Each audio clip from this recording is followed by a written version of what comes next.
मंगलम भगवान वीरो मंगलम गौतमो गणी मंगलम कुंज कुंदाद्यो जैन धर्मोस्तु मंगलम सर्वमंगल मांगल्यम सर्व कल्याणकारिकम प्रधानम सर्वधर्मानां जैनं जयतु शासनम जैनं जयतु शासनम।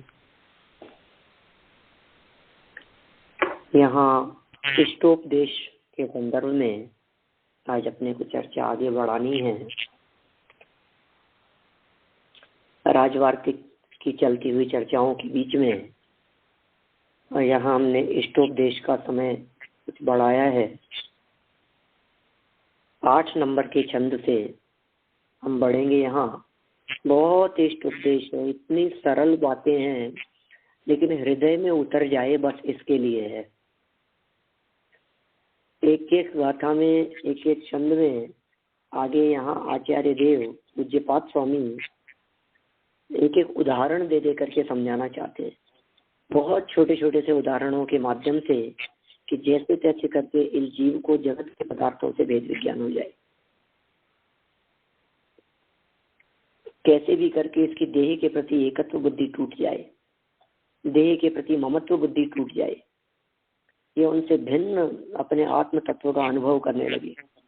माने इतना करुणा बुद्धि है और कितना स्पष्ट प्रकट हमारे को ये सब समझ में आ रहा है कि ये सब मुझसे भिन्न है, लेकिन फिर भी अज्ञानी जीव इस भिन्नता को समझ नहीं पाता।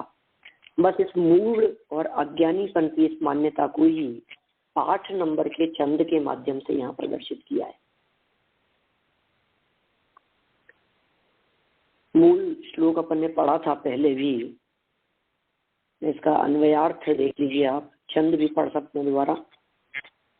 तन धन घर तीय मित्र अरि पुत्र आदि सब अन्य, वैसे अन्य है सर्वथा माने मूढ़ अनन्य।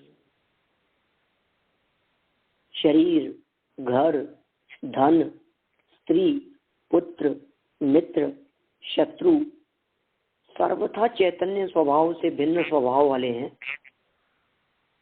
किंतु तो भी अज्ञानी जीव उनको अपने मानता है। देखो तो सही, शरीर को अपना मानता है, घर को, धन को अपना मानता है। एक ऐसी मूढ़ता नहीं है, जिस घर को आज अपना कह रहा है वो घर बेच देता है, वो घर दूसरे के पास में चला जाता है। पहले उसी जगह पर उसी घर में कोई और निवास किया करता था। इतना क्षणिक है ये सब। जो धन अभी मेरी जेब में है वही धन कुछ सामान खरीदने पर दूसरे की जेब में चला जाता है। वही धन शाम तक किसी और के पास में चला जाता है। सुबह से शाम तक वो धन कहाँ से कहाँ पहुंच जाता है। क्षेत्र से क्षेत्रांतर होना ये उस धन की स्वतंत्र योग्यता है। लेकिन ये धन मेरा है, ये घर मेरा है, ये शरीर मेरा है, ये स्त्री, पुत्र, मित्र, शत्रु, चाहे मित्रत्व पना हो चाहे शत्रु पना हो, लेकिन भैया ये मेरे चैतन्य स्वभाव से तो सर्वथा भिन्न है। सर्वथा अन्य स्वभावानी, सर्वथा चैतन्य स्वभाव से भिन्न स्वभाव वाले हैं। शत्रु और मित्र का स्वभाव भी चैतन्य स्वभाव से भिन्न है। आत्मा के शुद्ध चैतन्य स्वभाव में न शत्रुता है न मित्रता है। मित्रता और शत्रुता ये दोनों ही पर्याय में हुआ करते हैं, और हम तो स्वभाव की बात कर रहे हैं। अरे शत्रु मित्र में बदल जाते हैं, मित्र शत्रु में बदल जाते हैं। क्षण क्षण की अवस्थाएं हैं। इन आने जाने वाली पर्यायों की तरफ क्या लक्ष्य करना। आज के अत्यंत घनिष्ठ मित्र कल शत्रु पार्टी में सामने खड़े हुए नजर आते हैं, और जो शत्रु दिखाई देते हैं वे ही कालांतर में परिणाम बदल जाने से परम मित्र हो जाते हैं। ये मित्रता और शत्रुता स्वभावाश्रित नहीं है, स्वभावजन्य नहीं है। मूढ़ जीव इन्हें अपनी मानता है, अज्ञानी जीव उनको अपने समझता है। यहाँ समझाना चाह रहे हैं ये तेरे अपने कैसे हो सकते हैं। आप देखिए ना, जीवन पर्यंत ही, जीवन में ही जिनका साथ कभी छूट जाता है, कभी रह जाता है, मिलते बिछुड़ते रहते हैं, उन्हें कैसे हम अपना कहें? मेरी चीज मेरे साथ, आपकी आपके साथ में। तो कितने संयोग वियोग देखे जाते हैं। बस इतनी सरल सी बात है कि घर को अपना नहीं समझे, धन को अपना नहीं समझे, स्त्री पुत्र मित्रादि को अपना नहीं समझे, शत्रु मित्र को भिन्न समझे। ठीक है ना? देखिए, मैं इसकी टीका पढ़ता हूँ, यही बात कही है। कोई कहे कि आप कह रहे हो मूर्ख है, तो ऐसी मूर्खता करता क्यों है? मोह के वश होकर के करता है। बस ये बात यहाँ टीका में बताई गई है। देखिए, छोटे छोटे से वाक्य बना दिए हैं। हमें तो ऐसे वाक्य थोड़े से कम पसंद आते हैं, इसलिए थोड़े से अटपटी सी लगती है बात। ये लिखा है मानता है, समझता है। फिर कहा वह कौन? तो कहा मूढ़, अर्थात स्व पर के विवेक ज्ञान से रहित पुरुष। ऐसा सीधा वाक्य बनता, स्व पर के विवेक ज्ञान से रहित मूढ़ पुरुष ऐसा मानता है। स्व पर के ज्ञान से रहित विवेकी पुरुष ऐसा समझता है, अपना मानता है। या किसे अपना मानता है? का शरीर, ग्रह इत्यादि वस्तुओं को। इनको भी उसी वाक्य में जोड़ा जा सकता है। जिसको स्वपर भेद विज्ञान नहीं है, ऐसा व्यक्ति शरीर, ग्रह इत्यादि वस्तुओं को अपनी मानता है। भेद विज्ञान नहीं है ना, इसलिए उसको समझ नहीं है। जो अपना नहीं है उसको अपनी मान बैठा है। गलत वस्तु को अपनी समझ ली है, धोखे से और भ्रम से उसे अपना मान लिया। और ये धोखा और भ्रम बहुत खतरनाक होते हैं। किसी बात के संदर्भ में आपको भ्रम हो जाए, धोखा हो जाए, धोखा और भ्रम को आप समझ रहे, मिसअंडरस्टैंडिंग हो गई। और मिसअंडरस्टैंडिंग में कुछ भी हो सकता है। और मिसअंडरस्टैंडिंग कितनी अधिक खतरनाक है कि उस थोड़ी सी मिस्टेक के कारण भाई भाई में झगड़ा हो जाता है, तलाक हो जाते हैं, घर टूट जाते हैं, संबंध विच्छेद हो जाते हैं, पिता पुत्र अलग अलग हो जाते हैं, बिखर जाता है परिवार, राज्य, समाज। थोड़ी सी गलतफहमी में तो बड़े से बड़े संकट में आने से नहीं चूकते हैं। यही कह रहे हैं हम यहाँ पर। आप गलतफहमी तो बचाओ, कम से कम इस गलतफहमी में तो मत रहो कि ये शरीर में हूँ। जैसे तुम अपना कह रहे हो, उस पर तुम्हारी थोड़ी बहुत भी चलती है क्या? कितनी चलती है बतलाओ अपने इस शरीर के ऊपर? इतना ये शरीर हमारे कंट्रोल में चलता है। मैं कई बार कहता हूँ, सुबह से शाम तक या 24 घंटे कितने प्रसंग ऐसे बनते हैं जिन प्रसंगों में बिल्कुल प्रकट अनुभव में आता है कि मैं अलग और शरीर अलग। बहुत प्रकट अनुभव में आता है, बिल्कुल। इसके अंदर कोई ऑप्शन नहीं है, कोई और कोई दूसरी कुछ बात है ही नहीं इसमें। माने सर दर्द हुआ, मैं नहीं चाहता था मेरे सर दर्द हो, और ये सर में दर्द हो रहा है। क्यों नहीं चल रहा है मेरे हिसाब से? जो मेरा होगा वो मेरे हिसाब से चलेगा। हम नहीं कहते ये बात, आप नहीं कहते ये मेरे हिसाब से नहीं चलता, ये मेरा नहीं। देख, अब हम, पता है, आप अपने बच्चों पे कंट्रोल क्यों करना चाहते हो? आप अपने स्पाउस पे कंट्रोल क्यों करना चाहते हो? आप क्यों चाहते हो कि आपके हस्बैंड आपके हिसाब से चले? आप क्यों चाहते हो कि आपकी वाइफ आपके हिसाब से चले? आप क्यों चाहते हो कि आपके बच्चे आपके हिसाब से चले? क्यों? क्योंकि आप ये समझते हो कि मेरे हैं, और वो आपके हिसाब से नहीं चलते तो आपको बहुत खेद होता है। आपको अंदर से ऐसे लगता है ये तो मेरे हैं, ये तो मेरे हिसाब से चलेंगे, ये तो मेरे अपने हैं ना, ये तो मेरा कहना मानेंगे ही। माने जो मेरा कहना माने वो मेरा, और जो मेरा कहना नहीं माने वो मेरा नहीं।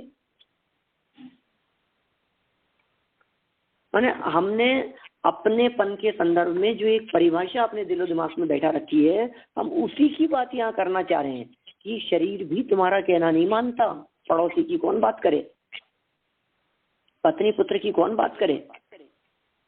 जब ये भी हमारा कहना नहीं मान रहा है, प्रकट दिखाई दे रहा है, प्रकट जुदे धनधामा। जल पे जो जिय तन मेला, पे भिन्न भिन्न नहीं भेला, तो प्रकट जुदे धन धामा, क्यों वे एक मिली सुतरामा। दूध और पानी की तरह मिले हुए ये शरीर और आत्मा भी जब भिन्न भिन्न है, जन्म से लेकर मरण तक आप साथ में रहते हैं, जब ये भिन्न भिन्न ही हैं।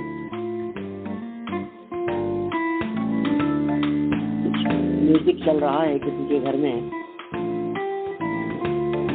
म्यूट कर लें उसको।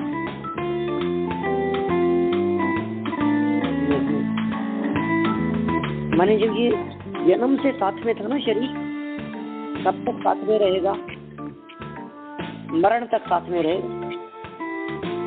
तो फिर यही जब अलग है, एक साथ रहने वाला ही जब अलग है, तो फिर पेन मेरा कैसे हो सकता है, वो तो छूट जाता है। शर्ट मेरा कैसे हो सकता है, वो तो बदल जाता है। शूज मेरे कैसे हो सकते हैं, घड़ी अंगूठी चेन मोबाइल मेरा कैसे हो सकता है। वो चीज मेरी कैसे हो सकती है जो कालांतर में किसी और की हो जाए। वो चीज मेरी कैसे हो सकती है जो जिसको कोई अपनी बना ले। वो चीज मेरी कैसे हो सकती है जो थोड़े समय पहले तक किसी और की थी। इतना सरल सा तर्क देना चाहते हैं। प्रकट जुदे धन धामा, ये प्रकट ही अलग दिखाई देते हैं। हर व्यक्ति समझता है। मैं कई बार ऐसा सोचता हूँ, ये जो अपन ये जो बात कर रहे हैं इष्टोपदेश के माध्यम से, इतनी सरल बात है, इतनी सरल सहज बात है, क्यों नहीं गले उतरती है। सुनने में तो बहुत सरल लगती है। सच बात है, ये सारी बातें सुनने में तो बहुत आसान है, लेकिन पचाना बहुत मुश्किल है भाई। अंदर से जचती है कि नहीं, अंदर में देह के प्रति, संयोगों के प्रति जो एक एकत्व ममत्व बुद्धि। अभी डॉलर का रेट बढ़ता है तो मजा आता है कि नहीं आपको? इंडियन करेंसी की अपेक्षा बात करता हूँ। हाँ जी, मजा आता है। अच्छा लगता है ना हमारे को, क्योंकि जितना डॉलर बढ़ेगा उतना इंडिया में अपने को उसका ज्यादा पैसा मिलेगा। जो चीज समझ लीजिए, जब हमारे को कोई चीज खरीदनी हो तो दाम घटते हुए अच्छे लगते हैं, जब हमें बेचनी हो तो दाम बढ़ते हुए अच्छे लगते हैं। कैसा स्वरूप है हमारा। जब आपको कुछ लोहा खरीदना हो बाजार से, सोना खरीदना हो, तो आपको लगता है थोड़ा कम हो जाए, थोड़ा कम हो जाए, थोड़ा कम हो जाए। आप कम कम की माला की जाप करते हैं। और जब आपको घर में से बेचने का भाव हो रहा है तो आप उसके बढ़ने बढ़ने बढ़ने की माला का जाप करते हैं। ये क्या चक्कर है? कभी घटने की बात कहते हैं, कभी बढ़ने की बात कहते हैं। ये समझने को तैयार ही नहीं होते कि ये मेरे से भिन्न है भाई। कहाँ वो जड़ और कहाँ मैं चेतन। दो द्रव्यों के बीच में अत्यंता भाव है, दो द्रव्यों के बीच में वज्र की दीवार है। देखिए, भिन्न द्रव्यों से मेरे बीच में तो वज्र की दीवार है ही। एक क्षेत्रावगाह रहने वाले शरीर और आत्मा के बीच में भी वज्र की दीवार है। वो शरीर और आत्मा भी एक दूसरे को छू नहीं सकते, टच नहीं कर सकते। आप सोचिए, यदि ये शरीर उस आत्मा को किंचित भी छू पाया होता या उस आत्मा को इस शरीर ने किंचित भी टच किया होता, तो जब आत्मा निकल करके जाता तो कलरफुल होकर के जाता, रेड कलर का होकर के निकलता। प्राणांत हो जाने पर, जीवन पूरा हो जाने पर, एक भव से दूसरे भव की तरफ जाते हुए जीव लाल कलर की आत्माओं के रूप में निकल करके जाते, क्योंकि खून से लथपथ और सनी हुई आत्मा दिखाई देती। लेकिन देह में रहते हुए भी, हड्डियों के, मांस के और खून के बीच में रहते हुए भी, वो आत्मा, मेरा स्वभाव, मैं स्वयं अनटच हूँ। अछूता हूं उससे। कौन छुए मुझे? जिसके भीतर मैं मौजूद हूं वही नहीं छू पा रहा हूं, तो कोई दूसरा मुझे कैसे स्पर्श कर पाएगा? लेकिन फिर भी ये कह रहे हैं कि निज मानता है, अपनी मानता है। मूढ़ शब्द लगा दिया ना, मूर्ख है भाई। अब क्या कहें? अपने को जगत में कोई इस तरह से छोटे छोटे से बच्चे मूर्खता करते हुए दिखाई देते हैं ना, अपन हंसते हैं उनके ऊपर। ऐसे ही जो यहाँ संत हैं, जो साधु पुरुष हैं, वे हम लोगों को देख करके हंसते हैं। देखो देखो अपना अपना कर रहा है, इसको कुछ खबर ही नहीं है, मैं करता हुआ मरे जा रहा है। कभी किसे अपना कहता है, कभी किसे अपना कहता है। तो अपना अपना कहता है तो परभव में ये चीजें साथ में जाती होगी कि नहीं? कुछ तो जाता होगा परभव में साथ में, कि जो कर रहा था वही साथ में जाता है। कि क्या कर रहा था? कि मैं कर रहा था, तो साथ में क्या जाएगा? कि वो मैं पना ही साथ में जाएगा। मैं यही साथ में जाने वाला है, इसके अलावा और कुछ साथ में नहीं जाता। मैं के अलावा और कुछ साथ में नहीं जाता। ये अपनापन, ये मान्यता, ये मिथ्या अभिप्राय, ये खोटा अभिप्राय, ये लेकर के साथ में चला जाता है प्रभाव में। आप सोचिए साथ में क्या जाएगा? क्यों कर रहे हैं हम, और क्यों इसको साथ में ले जाने के चक्कर में उलझे हुए हैं, फंसे हुए हैं? इतनी सी बात हमारे को समझ में नहीं आती। ये कितनी सरल बातें हैं, बातें कहने में तो कितनी सरल लगती है ना, कि हाँ वास्तव में कोई अपना नहीं है। वास्तव में तो बहुत भिन्न है भाई, बिल्कुल ही मेरे से तो बिल्कुल कोई संबंध ही नहीं दिखाई दे रहा है इसका। फिर क्यों मान रहा है? मोह। एक ही बात कह दी यहाँ पर, मोह की वजह से अपना मान रहा है ना। देखिए क्या कह रहे हैं, आगे बढ़ते हैं अपन, थोड़ा सा इसी पंक्ति को आगे बढ़ाते हैं। स्व अर्थात निज आत्मा, स्वानी अर्थात स्व की आत्मीय स्व अर्थात निज आत्मा, स्वानी अर्थात आत्मीय स्व। नीचे वाली लाइन में देखें, इसका अर्थ यह है कि दृढ़तम मोह से आविष्ट प्राणी देहादिक को आत्मा मानता है, अर्थात उन्हें आत्म स्वरूप समझता है। और दृढ़तर मोह से आविष्ट प्राणी उन्हें आत्मीय अर्थात आत्मा के मानता है। और दो तरह की बातें कह दी, देहादिक को आत्मा मानता है, आत्म स्वरूप मानता है। कौन व्यक्ति? दृढ़तम मोह से आविष्ट। और दृढ़तर मोह से आविष्ट की क्या स्थिति है? दृढ़तर और दृढ़तम,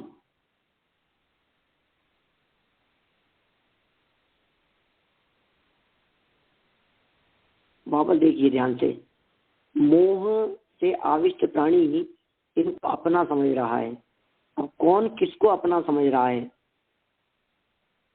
दृढ़तम मोह से आविष्ट प्राणी देहादिक को आत्मा मानता है। ये घोर है, ये अति है, ये कि शरीर आदि को अपना मान रहा है। और उसी को आगे समझाते हुए कहा है यद्यपि कि अर्थात उन्हें आत्म स्वरूप समझता है, अपने में ही मैं ही समझ रहा है, आत्म स्वरूप समझ रहा है। और दृढ़तर मोह से आविष्ट प्राणी उन्हें आत्मा के मानता है, आत्मा मानता है।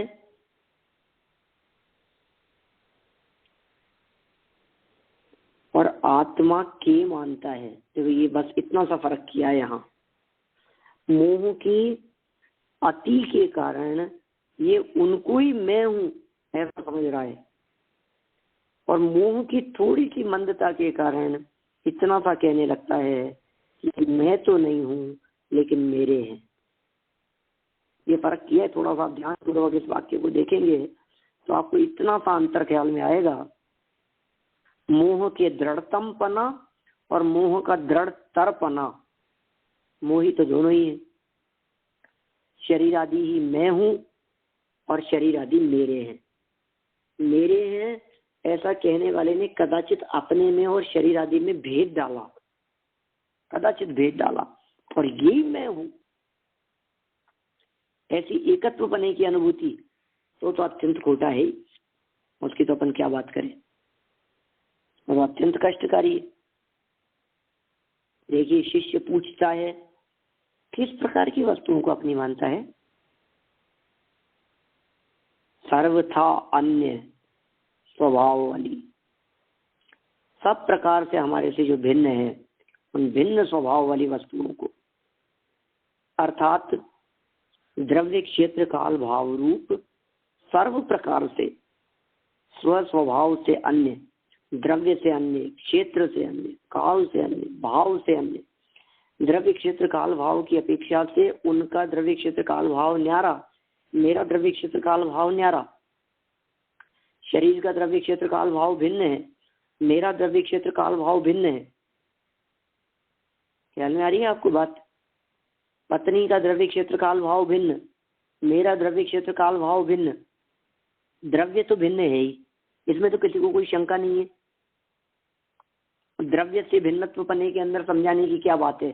दो चीज ही न्यारी न्यारी है, पत्नी अलग है, पुत्र अलग है, हस्बैंड अलग है, वाइफ अलग है, दो न्यारे न्यारे दिख रहे हैं, दो चीज ही अलग अलग दिखाई दे रही है।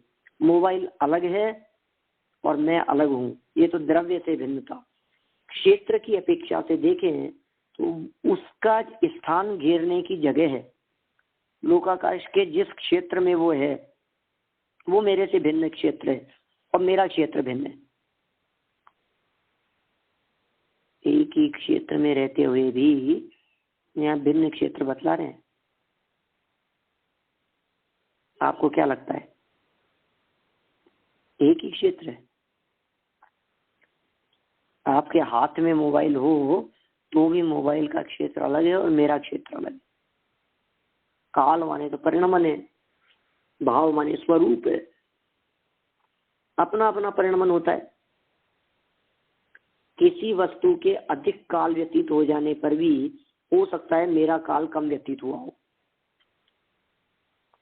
मेरे जन्म के पहले मेरे पिताजी ने मकान बनवाया था तो उस मकान का काल अधिक है और मेरा काल कम है। ऐसा हो सकता है। मैं चला जाऊंगा अपना काल पूरा करके और इसका जब तक काल पूरा नहीं होगा तब तक ये मकान ज्यों का त्यों खड़ा रहेगा। सबका अपना स्वकाल, निजी पर्यायों को काल कहते हैं। काल के अंतर्गत पर्याय वाला पक्ष ग्रहण किया जाता है। द्रव्य क्षेत्र काल भाव की जब कभी भी हम चर्चा करते हैं तो द्रव्य क्षेत्र काल भाव में काल वाले फैक्टर में पर्याय शामिल की जाती है। द्रव्य तो द्रव्य है ही, क्षेत्र वाले फैक्टर में प्रदेश ग्रहण किए जाते हैं, काल के अंतर्गत पर्याय ग्रहण की जाती है और भाव के अंतर्गत गुणों का ग्रहण किया जाता है। तो द्रव्य क्षेत्र काल और भाव, इनमें पूरी वस्तु आ गई द्रव्य क्षेत्र काल भाव रूप। तो मैं अपने स्वभाव से हूं और अन्य भिन्न वस्तुएं मेरे स्वभाव से भिन्न है। देखो, फिर ये पूछते हैं आगे कि कौन कौन सी वस्तुएं तुमसे भिन्न है। बच्चों जैसी बातें लगती है। जब हमने कह दिया सभी वस्तुएं तुम्हारे से भिन्न है, फिर भी पूछा कि नहीं। देखो, ये पूछना भी कभी कभी कार्यकारी होता है। जब हम कॉमन कथन कर देते हैं कि सब भिन्न है, सब भिन्न है, सब अलग है, सब अलग है, तो कॉमन में सब चला जाता है। फिर हम विशिष्ट बात करते हैं, अकेली कॉमन नहीं, हम विशिष्ट बात करते हैं। क्या विशिष्ट बात करते हैं? कि नहीं, पत्नी भिन्न है, पुत्र, बेटा भी भिन्न है। अभी देखना आप, पत्नी, पुत्र और धन, मकान, इनकी चर्चा भी जब हमने सामान्य की आप लोगों के सामने, कि मकान धन पत्नी पुत्र भिन्न है, तो किसी को भाव नहीं आया, लगा ही नहीं अपने को कुछ। अब आपके पुत्र का नाम लेकर के कहें क्या, तो थोड़ा सा लगता है, अच्छा आर्य भिन्न है, अच्छा ये भिन्न है। आपका जो मकान का जो एड्रेस दिख रहा है ना, ये मकान आपका नहीं है। ये जो जिन मंदिर के बाहर या घर के बाहर जो गाड़ी खड़ी है ना, ये गाड़ी आपकी नहीं है। अब बोलो, जब हमने सामान्य कथन किया था कि हम गाड़ी मकान आदि से भिन्न है, तो वो भाव नहीं बना था। और जिस समय आप उस गाड़ी में जाकर के बैठ रहे हो, जब आप उस गाड़ी को ड्राइव कर रहे हो, जब आप मकान में रह रहे हो, जब आप मकान के लॉक लगा रहे हो, जब मकान का लॉक खोल करके अंदर प्रवेश कर रहे हो, तब आप सोचिए कि मैं जिस मकान में प्रवेश कर रहा हूँ ये मकान मेरा नहीं है। उस फीलिंग की बात कर रहा हूँ मैं आपसे। फील होता है कि नहीं हमारे को? बातें कर लेना तो बहुत आसान है, हम लोग सब बातें करने के अंदर बहुत माहिर हैं। एक दूसरे को उपदेश दे सकते हैं, समझ सकते हैं, समझा सकते हैं, बता सकते हैं, ये सब बातें चलती है। जीवन में उतरता है कि नहीं? अंदर से हमारी फीलिंग कैसी आ रही है? देह छूटने का एक अंदर से आभास होता है क्या कि ये देह छूट जाएगी तो क्या हुआ? मैं यहाँ इन सब बातों में महसूस करने के लिए कह रहा हूँ, आप अपने ऊपर लागू करके देखिए। सच में जब ऐसा कहा जाता है ना, हड्डी टूट जाती है, घाव दुर्घटनाएं हो जाती है, बेटा मर जाता है, ये हो जाता है, हार्ट अटैक आ जाता है, हॉस्पिटल में भर्ती है, बिजनेस के अंदर नुकसान हो गया है, भूकंप आ गया है, एकदम 3-4 मंजिल का मकान था, पूरा मकान गिर गया है, ये हो गया है, वो बातें कर ली हमने, ठीक है, सब निकल गई क्षण मात्र। इसको आप फील करें। आप इनमें से जितनी बातें मैंने कही है ना, किसी एक को भी अपने साथ में फील करके देखिए, नींद उड़ जाती है, नींद नहीं आती सच में। बेटी जवान हो गई, 22 साल 25 साल की हो गई, 28-30 साल की, 30 तक तो खैर आपके यहाँ चिंता ही नहीं होती, लेकिन 28-30 पार हो गई तो अब थोड़ी चिंता सताती है कि नहीं? बहुत कोशिश कर ली, हमारे यहाँ तो लोग कहते हैं जूते चप्पल घिस गए वर ढूंढते हुए, नींद उड़ गई, रात को नींद नहीं आती। बेटे को ऐसी बीमारी लग गई, उसको देख देख करके हमें नींद नहीं आती, नींद उड़ गई हमारी, कई महीनों हो गए सोए नहीं, नींद उड़ गई। पत्नी के अटैक आ गया, हॉस्पिटल में एडमिट थी, और फिर देख देख करके हमारी नींद उड़ गई। कई दिन हो गए, आज पिछले 1.25 महीने से रोजाना अस्पताल के चक्कर लगा रहा हूँ, भूल गए खाना पीना, बिजनेस, दुकानदारी, सब कुछ।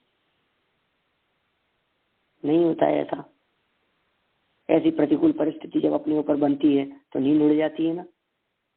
सबके संकट में, बेटे के संकट में नींदें उड़ गई, पत्नी के संकट में नींदें उड़ गई हैं, पिताजी मर गए हों, माँ अकेली रह गई हो, दूर रहती हो, हमें नींद नहीं आती सोच विचार करके। दूसरों के बारे में सोच सोच करके तेरी नींद उड़ जाती है।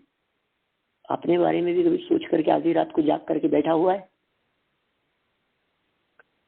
एकदम आधी रात को एकदम ऐसे नींद खुल गई, रात को 2 बजे, नहीं आ रही, मेरे को घबराहट हो रही है, जीवन पूरा हो जाएगा तो क्या होगा, काम नहीं हुआ है अभी तक, जो काम करने के लिए मैं यहाँ आया था वो काम आज तक कभी हुआ नहीं, कब करूंगा मैं, कहाँ फंसा हूं मैं। सूर्योदय से लेकर के दूसरे दिन सूर्योदय कब तक होता है, मुझे मरने की फुर्सत नहीं मिलती। भाग दौड़ के अंदर इस तरह से लाइफ बीत रही है, एक शेड्यूल बना हुआ है पूरा। सुबह उठते ही पहले ये करना, उठते नहाना धोना, फ्रेश होना, ब्रश करना, ये वो सब सब सब, ब्रेकफास्ट, मंदिर, सब बिल्कुल एक लाइफ हमारी सेट है। उस पूरी रूटीन लाइफ के अंदर कहीं भी नहीं आता आत्म कल्याण करना। ये अनुभूति की बात ये कहीं नहीं आती है। मैं अनुभव करने वाला, इनसे भिन्न अनुभव करना है। ये मिक्स करके तो बहुत अनुभव किया, मिक्सअप तो बहुत किया, लेकिन मिक्सअप में वो स्वाद नहीं आता। स्वाद लेने के लिए तो आपको इंडिविजुअल चीज देखनी पड़ेगी। आपको नमक का यदि वास्तविक स्वाद चाहिए तो खालिश नमक का स्वाद लेना पड़ेगा आपको, पूरा नमक। नमक का स्वाद कैसा होता है? मसालों के साथ में मिला होने पर आपको एग्जैक्ट नमक का स्वाद आता ही नहीं है। एक्चुअल में वो है कैसा? आपको मिश्री का स्वाद चाहिए तो कंकर मिले हुए के साथ में खाएंगे तो आप मिश्री के स्वाद का अनुभव नहीं कर पाएंगे। घी मिश्रित ज्ञान का अनुभव करता है, ऐसा लिखते हैं रुद्रमल जी। क्या करता है? घी मिश्रित ज्ञान का अनुभव करता है। देह मिश्रित, संयोग मिश्रित, स्त्री पुत्रादिक मिश्रित, ये प्रश्न कर लिया। यहाँ कौन कौन सी वस्तुएं, कौन कौन सी वस्तुओं को अपना मानता है? ऐसी कौन कौन सी वस्तुएं हैं जो मेरे स्वभाव से भिन्न है, फिर भी मैं उनको अपनी मानता हूं? तो कहा प्रथम तो वपु, सबसे पहले नंबर पर तो यही है। कौन? पप्पू। अरे नहीं नहीं, वपु, घर के पप्पू की बात नहीं है, तो एक शरीर की बात कर रहे हैं। सबसे पहले नंबर पर यदि कोई भिन्न है तो उस भिन्नता का नाम है शरीर। ये सबसे बढ़कर भिन्न है हमारे लिए। जहां शरीर के भिन्नत्व बने का भाव हो गया, भान हो गया, तो समझ लीजिए फिर काम हो गया। जहां अपने आप को शरीर से भिन्न अनुभव कर लिया ना, अब सारे भिन्न हो गए। तन से जिसका एक के नहीं हो, सुतती मित्रों से कैसे, शर्म दूर होने पर तन से रोम समूह रहे कैसे। बोलो, शरीर से जिसका एक में एक पना नहीं है, उसका स्त्री पुत्रादिक से कैसे हो सकता है? तो किससे अपनापन तोड़े? पत्नी पुत्र से अपनापन तोड़े कि शरीर से तोड़े? पहले नंबर पे चोट मार दी। प्रथम तो वपु माने शरीर। सबसे पहले यदि हम किसी की बात करेंगे तो हम कहते हैं शरीर। शरीर से अपनापन तोड़ो आप।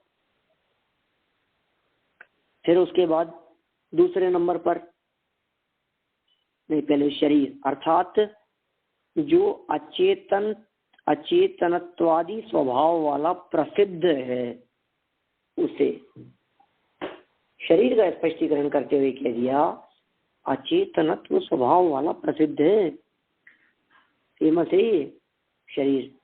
अचेतन पने में अचेतन की चर्चा आवे तो सबसे पहला नाम क्या आता है? बोलो, आपसे ही पूछ ले, आप ही अपने मन में अपने आप को जवाब दे करके देखना। आपके मन में पहला प्रश्न आया कि आत्मा जीव है, चेतन है, और अचेतन कौन है? बोलो क्या निकलता है? अचेतन पना इस शरीर का बहुत प्रसिद्ध है। आत्मा चेतन है और देह अचेतन है। तुरंत देह का नाम आता है अचेतन पने की चर्चा में। गाड़ी बंगला भी आदि भी सब अचेतन है, कंप्यूटर लैपटॉप आदि भी सब अचेतन है। बहुत तरह की चीजें हैं जो अचेतन है, लेकिन ऐसी अनेक प्रकार की वस्तुएं, अनेक प्रकार की चीजें अचेतन होने के बावजूद भी देह की अचेतनपना तो बहुत प्रसिद्ध है, प्रसिद्ध स्वभाव वाला है। उसे तथा धन, घर, दारा, स्त्री, पुत्र, मित्र और शत्रु आदि इन सब वस्तुओं को अपने से भिन्न जानो। अरे शत्रुओं को अपने से भिन्न तो सब जानते हैं, मित्रों को अपने से भिन्न जानो। पड़ोसी को अपने से न्यारा तो सब जानते हैं, परिवार वालों को अपने से भिन्न जानो।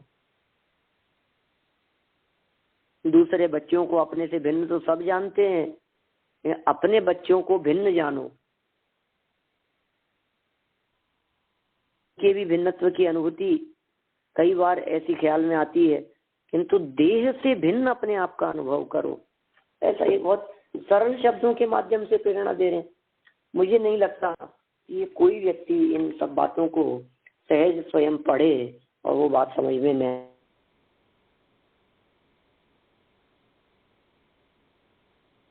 मेरी पुस्तक में।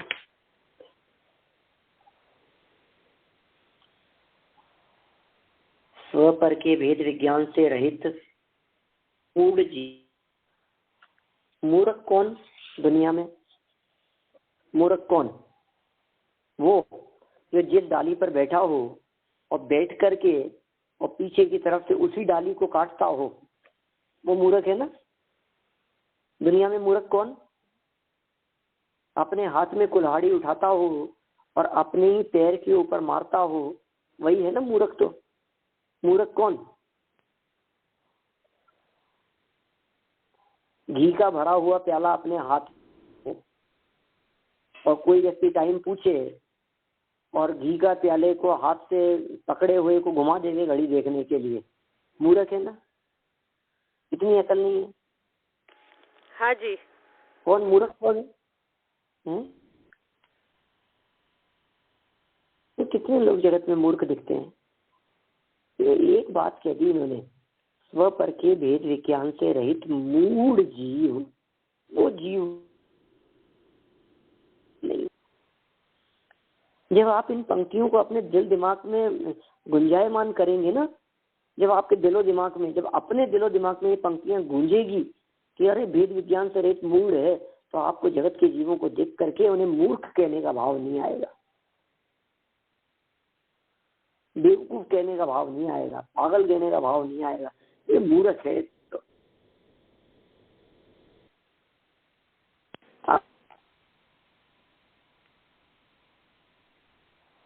जिस तरह से हम जगत के जीवों को देख देख करके मूर्ख कहा करते हैं, उस तरह से आचार्य देव हमें देख देख करके कह रहे हैं मूर्ख है। इतनी अकल नहीं है, अपने पढ़ाई की समझ नहीं है, इसको अपना ही नुकसान कर रहा है, इसको इतनी समझ नहीं है, बर्बाद कर रहा है, अपनी चीज को दूसरे के माथे दे रहा है, दूसरे का वजन भार अपने माथे पे ओढ़ रहा है, मूर्ख है। जगत में उसे मूर्ख कहते हैं ना जिसके खुद के काम तो पड़े रहते हो और पड़ोसियों के काम करता रहता हो, अपने काम पे नहीं और दुनियादारी के कामों में उलझाए, ये मूर्ख है। खुद के काम तो निपटते नहीं है और न मालूम कौन कौन से काम अपने माथे पे ले लेता है। कौन मूर्ख कौन? अपनी खबर नहीं, अपने काम की खबर नहीं, वेद विज्ञान नहीं है ना। अपना काम कौन सा और पर का काम कौन सा, मेरा क्या काम है और दूसरे का क्या काम है, तो इतना विचार विवेक जिसके पास में हुए वो समझदार, और जिसके पास में विचार विवेक नहीं है तो मूढ़।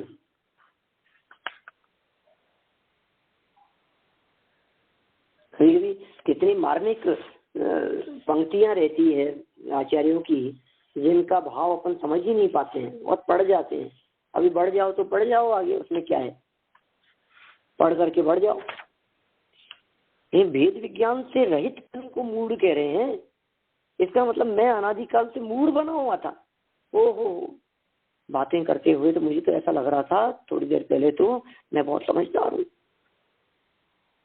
मुझ में बहुत बुद्धि है, मैं अकल है मेरे में, मैं कोई पागल नहीं हूँ। और यहाँ कह रहे हैं कि तू ये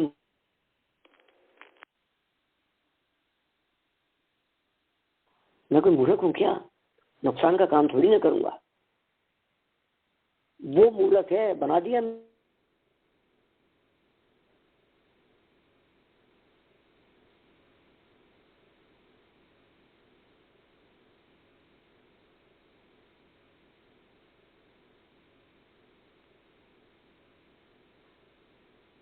उसे आत्म स्वभाव से सर्वथा भिन्न स्वभाव वाले,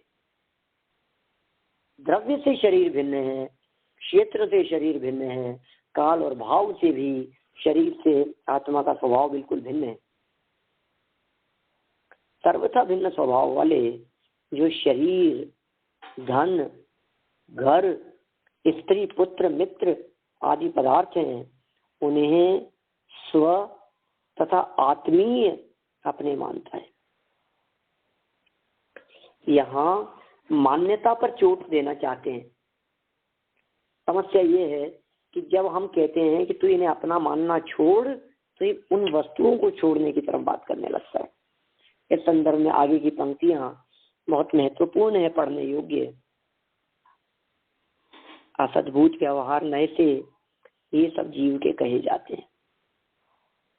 तो कोई ऑब्जेक्शन नहीं, आप कहोगे इनको अपना, चक्रवर्ती अपने राजपाट को भी अपना कहेगा, घरवार को भी अपना कहेगा, पत्नियों को भी अपना कहेगा। रत्न और निधियों के बारे में कोई पूछेगा तो वो यही कहेगा कि मेरे हैं। कहना व्यवहार है। क्या ध्यान रखना, कहना व्यवहार है। और उस व्यवहार कथन जो कि कहना मात्र था, उसे मान लेवे तो मिथ्यात्व है। ये सब जीव के कहे जाते हैं, अर्थात इन सब का संयोग जीव के है अवश्य। क्या इन सब का संयोग जीव के है अवश्य है, तथापि ये जीव से सर्वथा भिन्न है। बोलो, हमारे संयोग तो है, शरीर का, घर बार का, सबका संयोग है, गाड़ी बाड़ी लाड़ी सबका संयोग है, लेकिन सर्वथा भिन्न है। यह दर्शाने के लिए प्रस्तुत मूल गाथा में तथा टीका में सर्वथा शब्द का प्रयोग किया है। ये सर्वथा क्यों कह दिया? भिन्नत्व दिखाने के लिए। इस प्रकार मूढ़ जीव अपने आत्म स्वभाव से सर्वथा भिन्न स्वभाव वाले पदार्थों में आत्म बुद्धि, आत्मीय बुद्धि करके दुखी होता है। ये और इम्पोर्टेंट शब्द दे दिए इन्होंने यहाँ। ये जो दुखी होता है, ये शब्द दे दिए हैं, ये ऐसा कहना चाह रहे हैं कि तू क्यों दुखी हो रहा है? उनमें आत्मबुद्धि करके, खुद ही विचार करके दुखी हो रहा है बिना ही मतलब। हम कह रहे हैं तेरे दुख का कोई कारण ही नहीं है। देखो, किसी व्यक्ति को डॉक्टर ने ऐसा कह दिया देख करके कि आपके कैंसर है, अब ये दुखी हो रहा है। अभी कोई जांच नहीं कराई, कुछ नहीं कराई, और वास्तविकता ये है कि उसके नहीं है कैंसर, उसकी बीमारी है ही नहीं, उसकी तकलीफ ही नहीं है। लेकिन सिर्फ इतना सा मानकर, भ्रम से मानकर, धोखे से अपने आप को ऐसा मानकर वो खुद ही दुखी हो रहा है। अब मैं मर जाऊंगा, अब मैं मर जाऊंगा, मैं तो मरने वाला हूं। क्यों दुखी? अपने आत्म स्वभाव से भिन्न स्वभाव वाले पदार्थों में आत्मबुद्धि करके दुखी। दुखी क्यों है? खेद खिन्न क्यों है? उनके साथ में आत्मबुद्धि करता है, आत्मीय बुद्धि करता है, ऐसा ही अनुभव करता है कि शरीर क्या छूटेगा, मैं ही छूट गया, मैं मरा। ऐसी मैं मरा, स्वयं के मरण की अनुभूति करके दुखी होता है। और हम कह रहे हैं कि यार तू मर सकता ही नहीं, ऐसी बातें कर। समाधि तंत्र में भी इसी तरह की बात कही है। 56 नंबर के श्लोक का यहाँ एक छोटी सी पंक्ति कोटेशन स्वरूप प्रस्तुत की है। अनात्मी आत्मभूतेषु ममाहमिति जागृति। अनात्मीय अनात्मीय आत्मभूतेषु, जो अनात्मीय हैं उनमें आत्मभूत एक में एक पना, मम ममाह ममाहम मम अहम इति जागृति। मम अ निकला आगे, माँ की मात्रा थी ना, तो मम अहम इति, यही मैं हूं। देखिए नीचे की दो पंक्तियां पढ़ लेते हैं अपन।